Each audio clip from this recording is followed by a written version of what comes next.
litany of continued continued violence against black folks from the cops, and it is of my supreme and serious belief that they're not going to stop killing us until we start demanding more than what's being proposed. We have to take the emphasis of Black Lives Matter and make it into Black Power Matter. And really form a movement that's based on power of the people.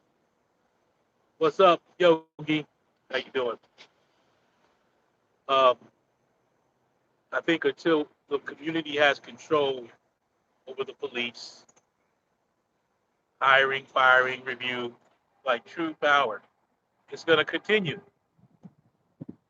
And then for that to happen, we need a real movement. We need a movement that also includes education, not just know your rights for young people, but also be educating the entire community. Everything from self-defense, the history, to yes, knowing your rights, and really a reacclimation of our people to power. As long as someone else has power over our community, this will continue to happen. These incidents of brutality and harassment and even murder. And the cycle continues. We get killed, we wait for justice. Justice never comes. Justice is very, very limited. And I think in the case of Derek Chauvin, he probably will get convicted, but the charges, he won't get a life sentence.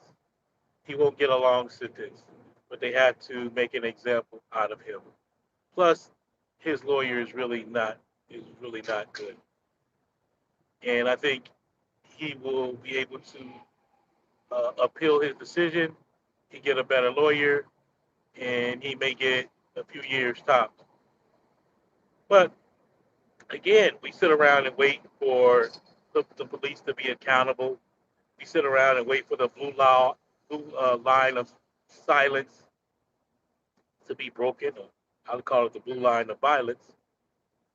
In this case, it really seems like it, the blue wall of silence, where cops really defend themselves and keep the wall up. The truth is breaking down in Derek Chauvin's case because it was so obvious that he killed this man. You know, uh, I think even more obvious, or I guess on parallel to what happened to Eric Garner. So I really think, and I really am going to be a part of this movement that we talk about power. We need power and control over our community. We can't continue to, you know, depend on this justice system to give us justice. Just like we can't depend on the police that are often racist, that are often xenophobic, that are often scared, that are often reactionary to do right in our community. But it just continues. One of us gets killed, we march, we protest, we wait for a trial, and then we don't get justice. We're just waiting for the next black victim, or brown victim, or poor victim, particularly black victim. And the cycle continues. It continues and continues. Well, it continues because we got to go back to some of the things that we talked about way back in the 60s. Community control of the police. And we're going to have to also get to a point where we have to defend ourselves from knowing our rights to, where we have to carry. We have to, you know, right to bear arms. It's just a lot. But I think a lot of it has to begin with uh, education of our young people to know their rights, the young people to be careful around cops.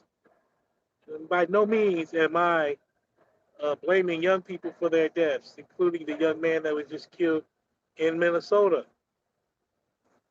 but we have to take a holistic approach to everything. And I don't even. I'm not watching the trial. I haven't even seen what happened to the Marine guy or the Army guy or whatever, military guy, brother that got pulled over. I haven't watched the killing of the young man in Minnesota. What was his name? Brian. I can't think of his name right now, fortunately. But it's very traumatic. But it's also like so much of the same. And I think somebody brought this up.